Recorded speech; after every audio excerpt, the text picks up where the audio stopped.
All right, so this video starts to talk about U-substitution. And U-substitution probably is the most common integration technique you're going to use. In the words of Harry Potter, it's like the bread and butter, right? It's like the Expelliarmus spell. I don't know why I thought about that, but I did. Okay, so it's like, it's probably one of the most used form, and you should always try this first. And the whole point of U-substitution is to undo a chain rule. Because if you think about doing derivatives, right, a lot of times, you have a function within a function. So, like maybe you had like the derivative of cosine of, like x to the fourth power. So we know that the derivative of cosine is negative sine, and we can't change x to the fourth power. But then we do the derivative of x to the fourth power, which is 4x cubed. So that was the chain rule, right, of something that was inside that function.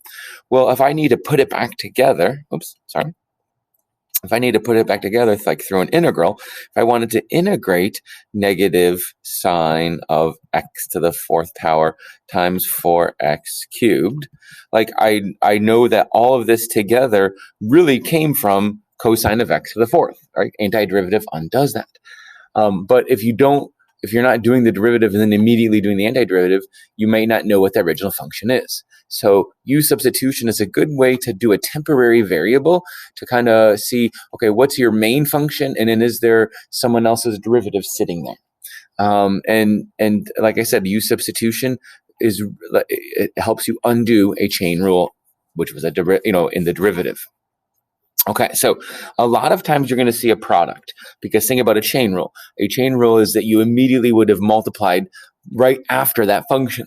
So when I see this, I see 2x times sine of x squared, and the first thing I notice is that 2x is x squared's derivative. And a lot of times a function embedded in another function makes it a good u. So I'm going to say let's let u equal x squared. So that interior function is going to be x squared. And I'm going to say, well, what's its derivative? Well, derivative of x squared is 2x with respect to x. And what I'm going to do is I'm going to look at and see, do I have a 2x and a dx in my problem? Here's a 2x and here's a dx. So the 2x dx is going to be replaced with this du. And I'm going to rewrite this entire integral in terms of the variable u. Like a temporary variable. So the 2x and the dx are going to become du, and then sine of x squared, since u is equal to x squared. So this x squared here is going to become my u. And notice sine doesn't change because nothing's replacing the sine function. That's really the function I need to integrate. So if I just had the integral of sine of u du, thinking about on doing that, that would have been negative cosine of u plus c. And then we say, okay, well, what was u? Because we have to go back to the variable we started with. It was x squared. So cosine of x squared plus c. So there is our antiderivative. And the thing about antiderivatives, it's really easy to check your work, right? Take a derivative. So if I go the other way, the derivative of this, derivative of negative cosine is a negative sine. So it becomes sine of x squared. That goes away, chain rule 2x, which is exactly what we started with. So the U-substitution really anticipates that chain rule. Okay, so looking for multiplication, looking for a function embedded in another function, those are good ways to identify your u. And so when I look at this next example, this 1 plus x cubed, right? 1 plus x cubed, that's functions being squared. And I also am noticing that its derivative is 3x squared is sitting right here. Right, so that's kind of what I'm going to think about, like letting my u be the interior function. Let your u be just the 1 plus x cubed. Oops, change my techniques there. Let u be 1 plus x cubed. So its derivative would be 3x squared dx. Always don't forget that dx there. It's kind of like a differential in a way, like the derivative of u is on the left side, the derivative of x is on the right side. And notice I have exactly 3x squared dx right there and there. So those two elements I'm going to sub out as my du as I do a change of variable. And then this right here, 1 plus x cubed was my u, but it's being squared. So in other words, I'm integrating u squared with respect to u. Now that's an easy integral. It's just bump it up a power, divide by the power. That's 1/3 u cubed. And then we could say, okay, plus c, our constant, and then go back and substitute what our original variable was. So in terms of x, that would be 1 plus x cubed as a quantity cubed. And again, really easy to check your work.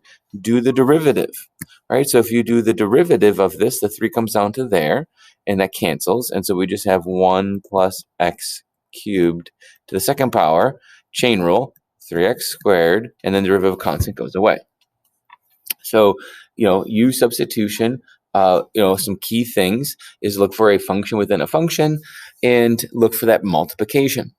Now, it may not always be perfect, but it's definitely it might be close, like it might be off by a factor.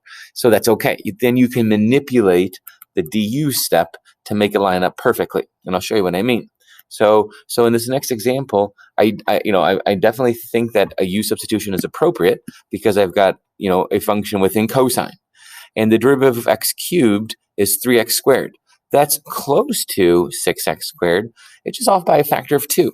So what we can do is we can still identify u to be x cubed, the interior function. We can let our derivative be 3x squared with respect to x. Make sure you have that dx. And notice I've got 6x squared dx. So if I multiply both sides of this by 2 du would equal 6x squared dx, right? Because you're basically multiplying this whole equation by 2. And now I have the substitution that I need. So the 6x squared dx will be rewritten as 2 du, and then it's just cosine of u. So our whole goal is to simplify this so we're just integrating one function. So in that u substitution sort of, like I said, takes care of the chain rule that had happened. So then this becomes 2 sine of u plus c, and then what was u equal to? It was equal to x cubed. So 2 sine of x cubed plus c. And, again, it's so easy to go the other way, right, to check your work.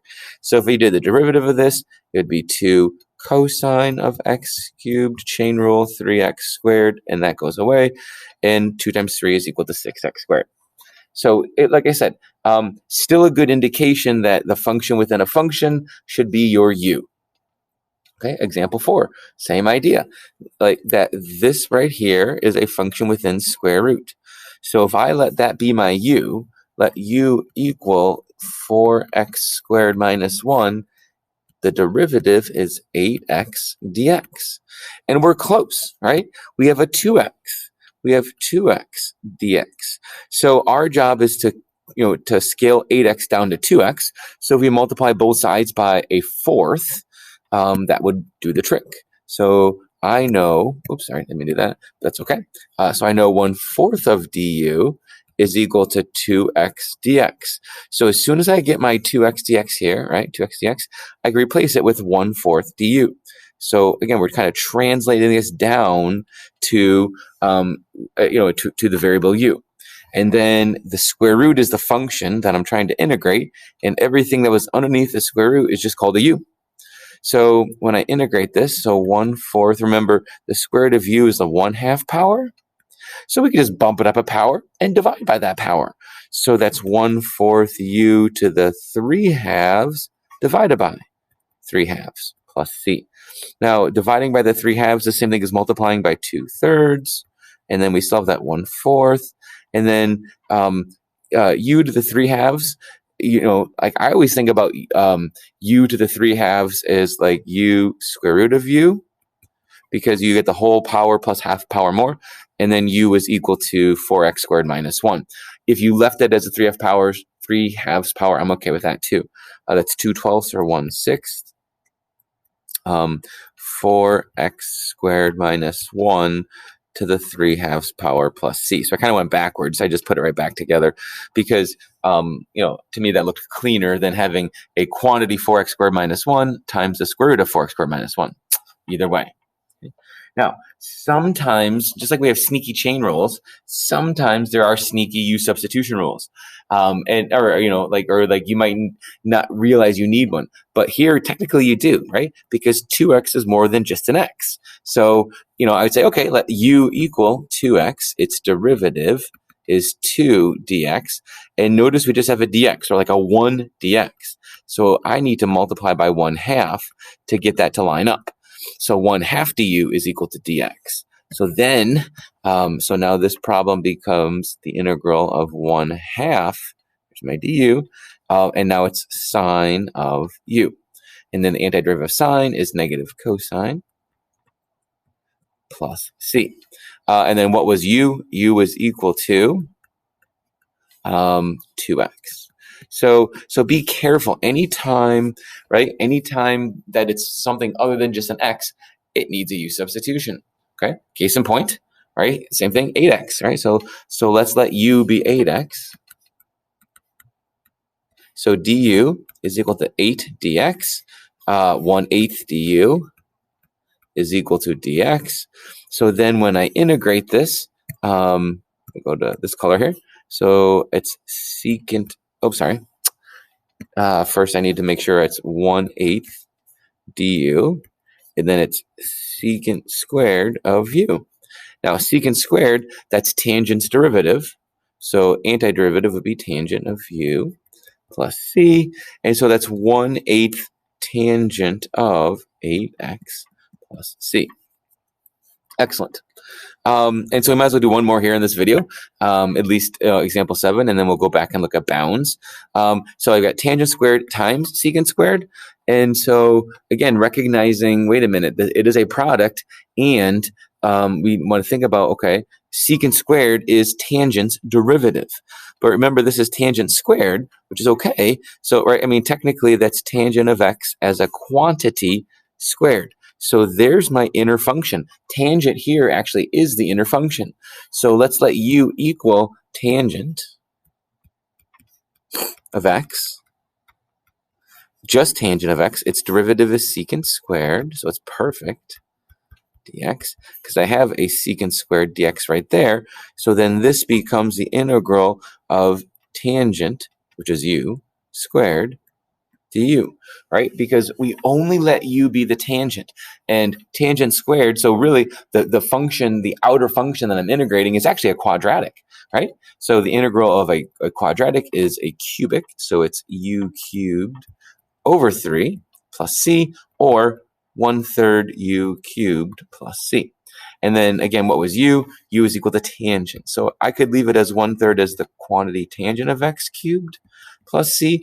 Or, if you wanted to be fancy, you could say the same thing is if you did 1/3 tangent cubed of x plus c, like that. Okay, so, and again, U-substitution is something that it will probably be your, your number one go-to. If it's not just a simple power rule, then the next thing you should try is a U-substitution. Okay, so hopefully that was okay, and that kind of made sense. If not, go back, look through it, and then certainly come into office hours if you have any questions.